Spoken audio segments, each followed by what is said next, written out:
Jim White. He owns more contested Morrisseaus than any other person in this country, and I wish him the worst. The value of a Morrisseau will only rise to what it was when all the people involved in these cases are dead. Sad, but true. This booth is showcasing Norval Morriseau and Christian Morrisseau artwork. We have original pieces, we have serigraphs, regular prints, T-shirts for that matter. What proportion of your business does Morrisseau represent? I would say approximately 100% of my business is Morrisseau's.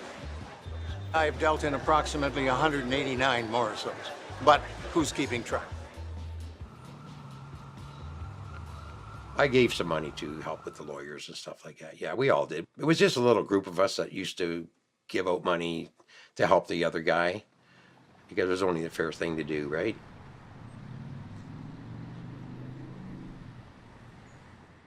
Well, the feud, what's fascinating about it is that it involves so many characters. Good, bad, ugly.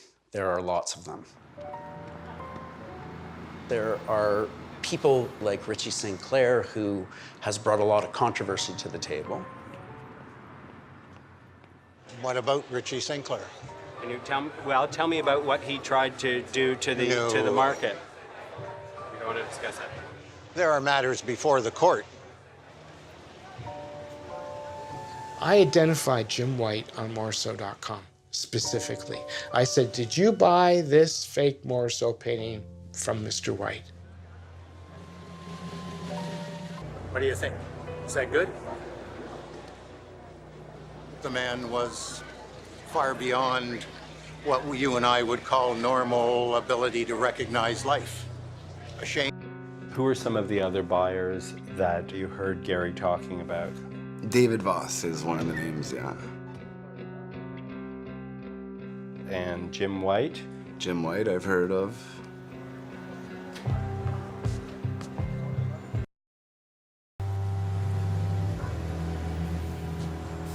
Do you know what was testified to at the end of the last leg of the trial? Two people testified that they were inside an art fraud ring that produced thousands of paintings with black dry brush on them. Very funny. That's what was testified to, I'm not kidding. I don't disagree. Where are they? Did they show any? They described the whole process. They described. I can describe many things to you, but if I don't show you, you don't even know it exists. So you think it was all made up? I have never seen a fake. Have you? Well, I've seen Have you? I have not. What can I tell you?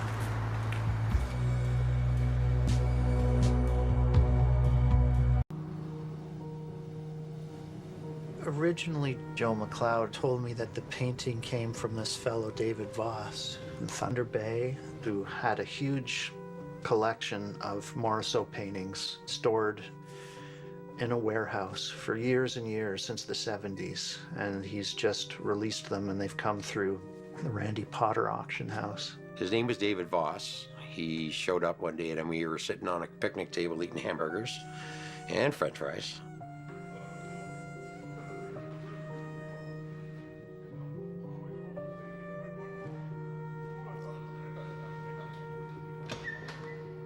And he walked in and mentioned he had some art for me to sell. And the first thing that entered my mind was, oh, more art, because it was just, most of the art's not worth nothing. So then he mentioned the word name Norval Morriseau. I went outside with him and he had 8 of them in the trunk of his Cadillac, all rolled up, nice and pretty. He was happy with the prices, and so he started sending me down sometimes a whole bunch and sometimes a few. But he used to phone up and we'd talk a little bit. He was usually too drunk to talk, David, in case he sees this. But he was, he's a character, put it that way. So you never had to go up there? Never. I've never been to Thunder Bay in my life. He's invited me up a million times. I never went up. Never once. And I say, David, get this fucking thing straightened out. I can start making some fucking money again. Oh, yeah. But it just drives me crazy. Fucking tequila means more to him than anything else, right? I don't know. That's why I never went up to visit him, because I knew it would just be a big fucking drunk fest. I don't into that shit anymore, man. Fuck, fucking squaws all weekend.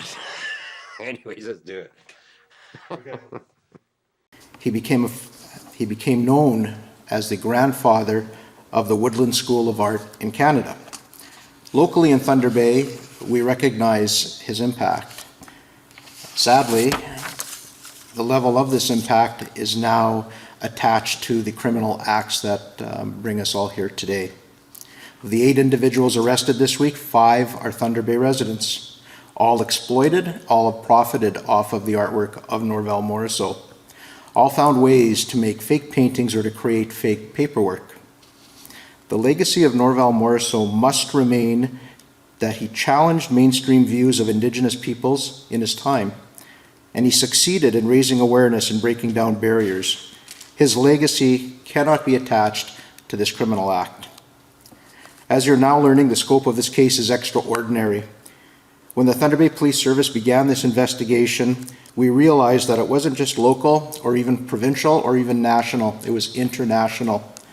As such, we understood this, and we knew we needed to engage in partnerships to achieve the kind of results we are sharing with you today.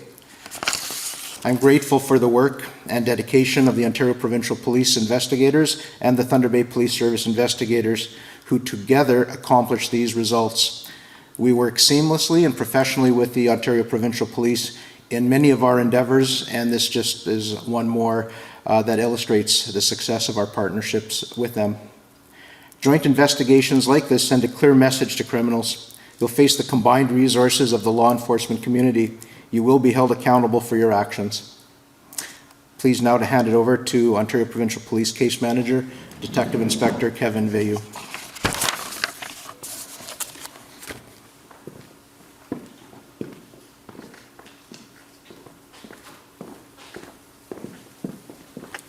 Thank you, Chief Taddeo.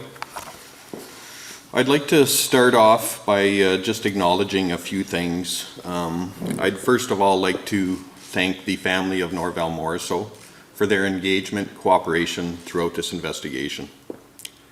I'd also like to thank Bingwi, Niashi, Anishinaabeg, Kiwewin, Anishinaabeg Nation, and the Chiefs of Ontario for their continued support for allowing us into their lands and territories to further the investigation, so we really appreciate that.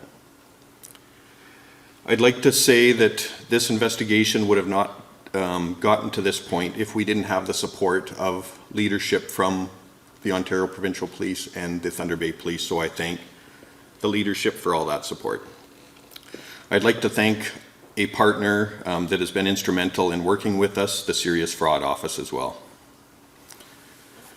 So now I'd just like to get into the investigation a little bit more. On March 1st, we arrested 8 individuals for their alleged involvement in the fraudulent manufacturing and distribution of artwork purported to be that of famed artist Norval Morriseau. The following people were arrested: David Voss, Diane Champagne, Gary Lamont, Linda Tatchuk, Benjamin Morrisseau, Jeff Cowan, James White, and David Bremner. The arrests occurred in Thunder Bay, Niagara-on-the-Lake, as well as the communities of Egbert in Simcoe County and Locust Hill that is near Markham. This was all done as part of a joint takedown between the OPP, Thunder Bay Police Service. Their arrests marked the dismantling of 3 distinct groups that we believe exploited Mr. Morrisseau's name and his art legacy. These are not small, victimless crimes. These are people that took advantage of one man's legacy in order to turn a profit for themselves. It is alleged that David Voss was the architect of the Thunder Bay Voss Group, which began around 1996. He forged some paintings himself before growing his organization into a full assembly line of painters. He orchestrated all aspects of this operation. He was responsible for selling and consigning these fakes across Thunder Bay, Ontario, and into Alberta, where they were then purchased by unsuspecting members of the public. It is alleged that the Thunder Bay-based Lamont Group, led by Gary Lamont, began around 2002.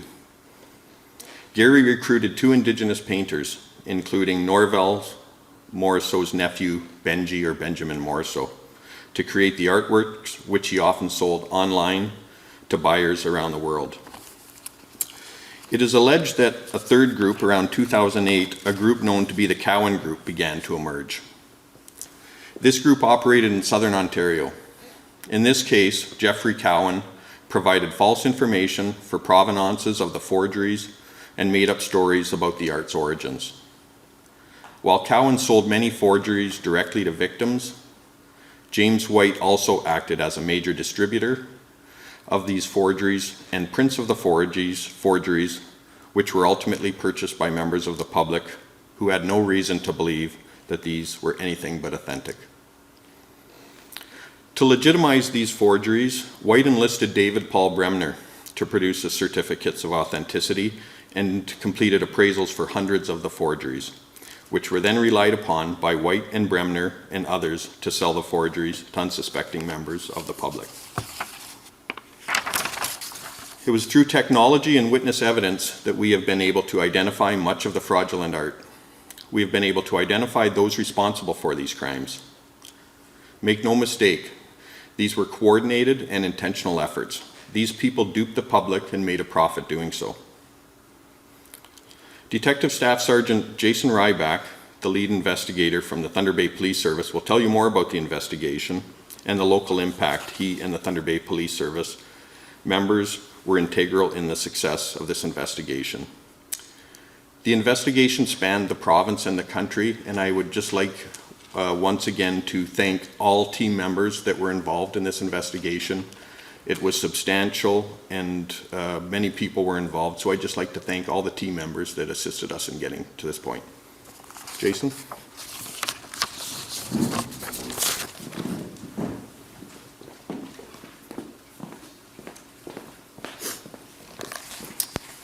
Good morning, and thank you for attending today. And thank you, Inspector Veilleux, for those words. I'd first like to thank all the officers and civilian staff who worked on this investigation as part of our team. They worked diligently and passionately on this investigation. I can think of no better way to honor the impact Norval Morriseau had on Indigenous art than to hold those individuals accountable who misused his artistic legacy for their own gain.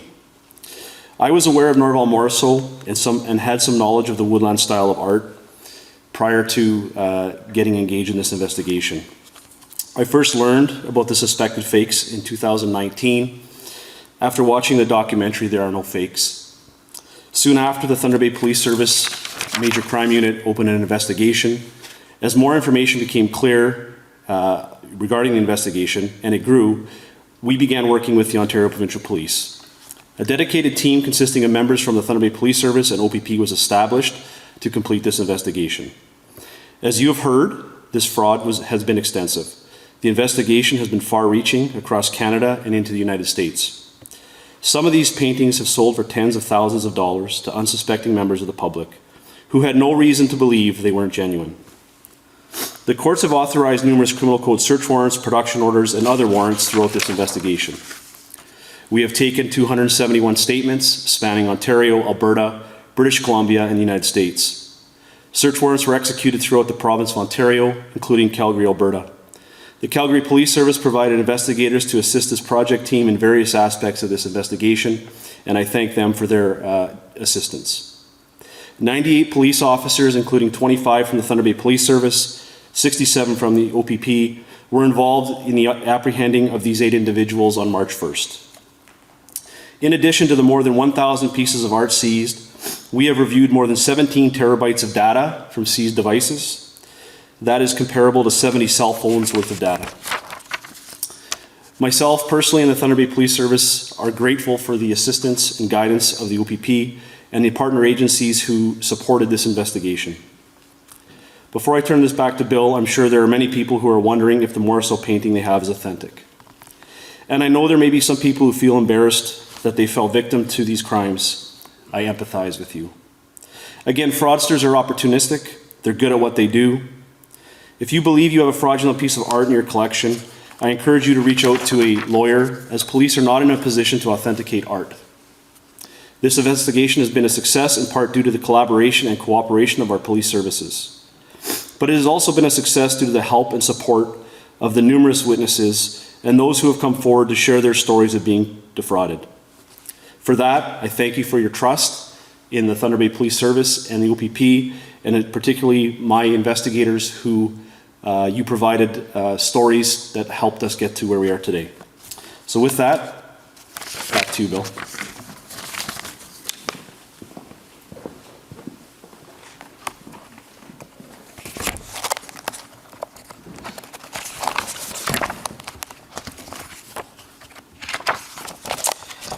Thank you to Deputy Commissioner Dart, Chief Tadeo, Detective Inspector Vayu, and Detective Staff Sergeant Ryback.